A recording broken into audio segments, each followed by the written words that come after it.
एक funnel shaped, ये देखिए फनल शेप, एक वो है ना, एक टूल कह सकते हैं आप खेती का, उसमें बीज डाल दिए, ठीक है, और 2 और 3 उससे पाइप्स अटैच है और उसके थ्रू वो डालते चले गए, ठीक है। ये ट्रेडिशनल मेथड है बीज बोने का।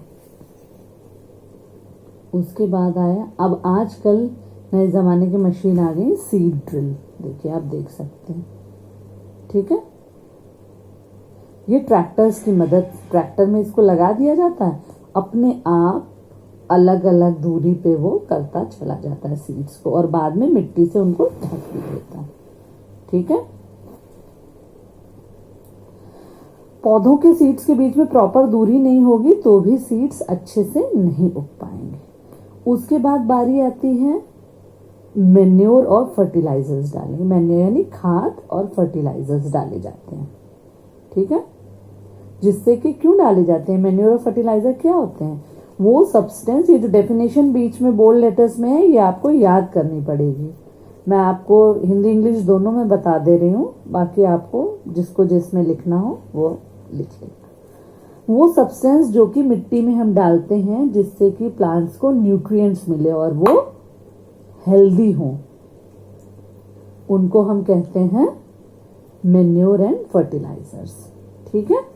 वो पौधों को सारे मिनरल्स और न्यूट्रिएंट्स उनसे मिल जाते हैं।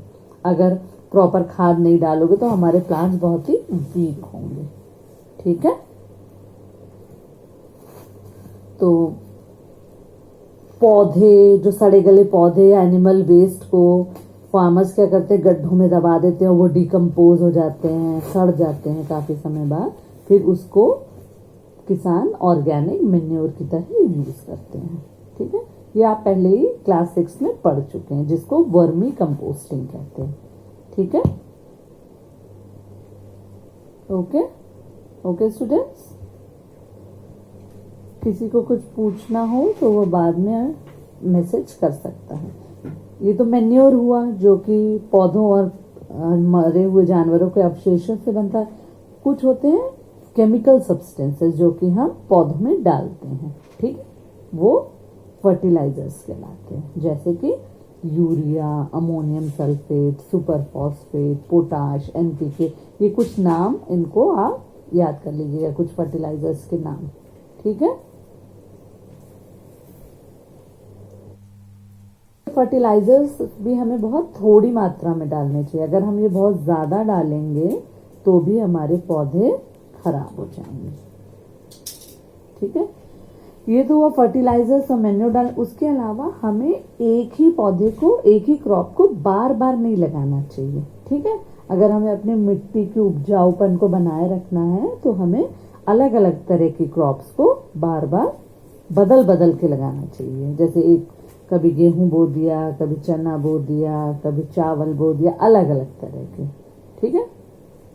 एक सीजन में दूसरा तो दूसरे में अगले सीजन में कोई अलग तरह का पौधा, ठीक है। जैसे कि नॉर्थ इंडिया में एक सीजन में लेग्यूम्स बो दिए उन्होंने, ठीक है, जो कि भैंसों और जो भी कैटल्स हैं उनके चारे के रूप में काम हो गया, और अगली बार वीट बो दिया नेक्स्ट सीजन में, जिससे कि पौधों को अपने उपजाऊपन को बनाए रखने के लिए टाइम मिल जाए, ठीक है।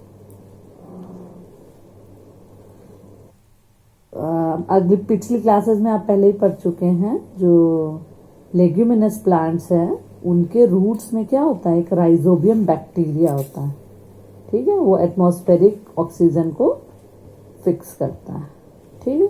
अगर हम डिफरेंस, इसको बहुत अच्छे से पढ़ लीजिएगा, फर्टिलाइजर्स और मैन्योर में क्या डिफरेंस है, ठीक है। एक बार मैं आपको बता देती हूँ। फर्टिलाइजर क्या है, ये इनऑर्गेनिक सॉल्ट है, और मैन्योर क्या है, जैसे कि आपने पढ़ा, ये पौधे और उससे बनते हैं, जानवरों के अवशेषों से, जब वो कंपोस्ट उनको किया जाता है, जब उनको डिकम्पोज किया जाता है, ठीक है। तो ये नेचुरल सब्सटेंस है जो कि काउ डंग या कैटल के डंग से, ह्यूमन वेस्ट और प्लांट के रिड्यूसेस से बनते हैं। सेकेंड पॉइंट, फर्टिलाइजर्स फैक्ट्रीज में बनता है और मैन्योर फीड से बनता है, ठीक है। और फर्टिलाइजर कोई ह्यूमस सॉइल को नहीं देता है। ठीक है, ह्यूमस क्या एक बहुत ही प्रोडक्टिव, मतलब क्रॉप प्रोडक्शन में बहुत हेल्प करता है, बहुत उपजाऊपन बढ़ाता है मिट्टी का, वो फर्टिलाइजर में नहीं होता है। Manure provide a lot of humus to the soil. Fertilisers are very rich in plant nutrients, जैसे कि नाइट्रोजन, फास्फोरस और पोटेशियम, और मैन्योर जो है वो रिलेटिवली लेस रिच है प्लांट न्यूट्रिएंट्स में। तो हमें मैन्योर और फर्टिलाइजर का कॉम्बिनेशन, दोनों को मिला के, कहीं पे मैन्योर कहीं फर्टिलाइजर, कभी ये कभी वो, इस तरह से करके बैलेंस बनाना पड़ता है। ठीक है, अब हम बात करेंगे मैन्योर के एडवांटेजेस की। मैन्योर के कुछ एडवांटेजेस हैं, जैसे कि वाटर होल्डिंग कैपेसिटी बढ़ाता है ये सॉइल की, सॉइल को पोरस बनाता है, मतलब कि इससे गैसेस का एक्सचेंज बहुत आराम से हो सके। ठीक है, माइक्रोब्स, जो कि फ्रेंडली माइक्रोब्स है, मतलब जो कि पौधों के डेवलपमेंट में मदद करते हैं, उनकी संख्या बढ़ाता है, और सॉइल के टेक्सचर को भी इम्प्रूव करता है।